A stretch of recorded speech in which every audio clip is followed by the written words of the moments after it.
దేవుని బిడ్డలారా, మన అనుదిన జీవితంలో ఎన్నో విషయాల్లో మనకి శత్రువులుగా కనపడుతుంటారు. పరిస్థితులు కానీ, వాతావరణం కానీ, మనము ముందుకు వెళ్తామనుకుంటే కొన్ని విషయాల్లో ఎదురొస్తున్నటువంటి విషయాలు కానీ, లేకపోతే మనుషులు కానీ, కొన్ని రూల్స్ కానీ ఇలాంటివి వ్యతిరేకిస్తుంటాయి మనల్ని. ఏది సాధిద్దాం అనుకుంటున్నామో అది సాధించలేక, ఎక్కడికి వెళ్దాం అనుకున్నామో అక్కడికి వెళ్ళలేక, ఏదైతే సంపాదించుకుందాం అనుకున్నామో అది సంపాదించలేక సతమతం అయిపోతుంటాం. అయితే దీని అంతటికీ ఒక్క కారణం ఉంది. ఆ కారణం ఏంటంటే, శత్రువు మనల్ని ముందుకు వెళ్లకుండా ఆపుతాడు. ఈ శత్రువు ఎవడు అంటే సాతానుడు, దెయ్యం. మనకు తెలియక చాలా కాలం వాడితోనే చేతులు కలిపాం, మన జీవితాల్లో నష్టపోయాం.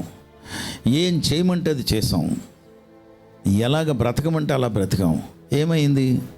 జీవితం పాడు చేసుకున్నాం, అవకాశాలు చేసుకున్నాం. అయితే యేసుప్రభుల వారి దగ్గరికి వచ్చి యేసుప్రభుల వారిని మన రక్షకుడిగా అంగీకరించి, మన పాపము అపరాధము దేవుడి దగ్గర ఒప్పుకుని నన్ను క్షమించి ప్రభా అని అడిగితే, ఆయనేమో అప్పటి వరకు మనకు శత్రువుగా ఉండి మనము క్షమాపణ అడగగానే సర్వశక్తివంతుడు, సృష్టికర్త, సర్వ సృష్టిని పరిపాలించే పరిపాలకుడైనటువంటి దేవుడు మనకి మిత్రుడైపోయాడు. ఎప్పుడైతే మిత్రుడైపోయాడో మన శత్రువు ఎవరు ఇప్పుడంటే సాతానుడు, దెయ్యం. ఈ దెయ్యం ఎప్పుడు కూడా మనల్ని ఎదిరించడానికి, మనల్ని నష్టపరచడానికి అబద్ధాలు చెప్తూ, దొంగతనం చేస్తూ, మనం చచ్చిపోతే బాగుండని చెప్తుంటాడు, నడిపిస్తాడు, తలంపులు ఇస్తుంటాడు. ఇలాంటి సాతానుడు దెయ్యంగా నీ ఎదుటి వచ్చి మాట్లాడితే మాట్లాడవచ్చు, కానీ ఎక్కువగా పరిస్థితులు, వాతావరణము, మనుషుల్ని వాడుకుంటాడు. ఉదాహరణకి యేసు ప్రభుల వారు శిష్యులతో ఒకరోజు నావ మీద అవతలకి అద్దరికి వెళ్తుంటే పెను తుఫాన్ లాగా వచ్చేసింది. గాలి అలలో మునిగిపోతుందట నావ. అప్పుడు శిష్యులు, మేము చచ్చిపోతున్నామయ్యా, నువ్వేంటి మమ్మల్ని పట్టించుకోవా అని నిద్రలోంచి లేపారు. ఆయన నిద్రపోతున్నాడు. అంటే ఒకటి మనం గమనించాలి, హీ స్లీప్స్ త్రూ స్టార్మ్స్. ఆయన కదిలించగలిగిన తుఫాను ఏమీ లేదు. ఆయన లేపితే ఆయన లేచి గాలిని అలల్ని గద్దించారట. అన్నీ నిమ్మలమైపోయాయి.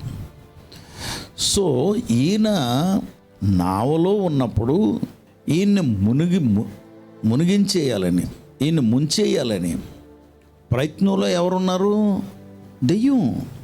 ఆయన వ్యతిరేకించేది దెయ్యం. వాతావరణాన్ని కూడా వాడుకున్నాడు, అలాగే మనుషులు వాడుకుంటాడు. సో ఇర్మియా గ్రంథం 50వ అధ్యాయము ఎన్నో వచనమమ్మా, 34వ వచనంలో శత్రువులు ఇజ్రాయేలు ప్రజలు అనగా దేవుని ప్రజలైనటువంటి ఇశ్రాయేలీయులు శత్రువులు చుట్టుముట్టేశారు. శత్రువులు చెప్తున్నారు ఇప్పుడు ఏమనంటే, వారి విమోచకుడు బలవంతుడు, సైన్యములకు అధిపతి యెహోవా అని ఆయనకు పేరు. సో వారి విమోచకుడు బలవంతుడు, వారి విమోచకుడు అంటే చెరపట్టబడి వీరిని కైవసం చేసుకుని వీరిని బందీలుగా ఉంచిన ఆ స్థితి నుండి విడుదల చేయగలిగిన వాడిని విమోచకుడు అంటారు. సో బందీలుగా ఉన్నటువంటి వారిని విడుదల చేయగలిగిన విమోచకుడు ఒకడే. ఆయన పేరు ఏంటంటే యేసు ప్రభువారు. ఇక్కడ ఇంకా యేసు ప్రభువారుగా భూమి మీదకి ఇంకా రాలేదు కనుక ఆయన పేరు ఏంటంటే సైన్యములకు అధిపతగు యెహోవా. కాబట్టి ప్రభు అయినటువంటి దేవుడు వారి పక్షా నుండి ఇజ్రాయేల్ ప్రజల్ని రక్షించగలిగిన సమర్థుడు అని ఎవరు గుర్తించారంటే శత్రువులు గుర్తించారు. నువ్వు దేవుని పక్షా నుండి నువ్వు నమ్మకంగా దేవుణ్ణి ఆశ్రయించి దేవుణ్ణి అడిగితే నీ పక్షాన్ని ఎవరున్నారంటే సైన్యములకు అధిపతి యెహోవా.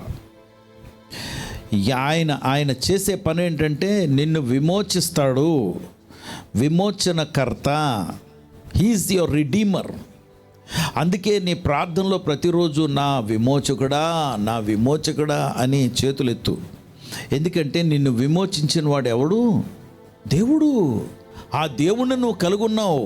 ఆ దేవుణ్ణి ఈరోజు నువ్వు ఇంకా అంగీకరించకపోతే అంగీకరించు.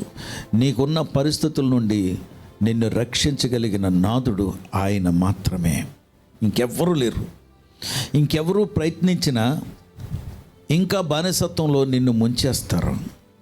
అందుకే ఏ చెడు అలవాట్లకి నువ్వు గతంలో బానిస అయిపోయావో అందులోంచి నిన్ను బయటికి తీసుకురాగలిగిన వాడు ఎవరు అంటే ప్రభు అయిన యేసు.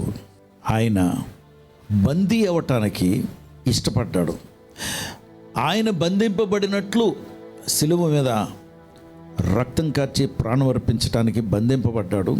కానీ అక్కడ నుండి, ఆ ట్రాప్ నుండి నిన్ను విడిపించి బయటికి తీసుకొచ్చేశారు.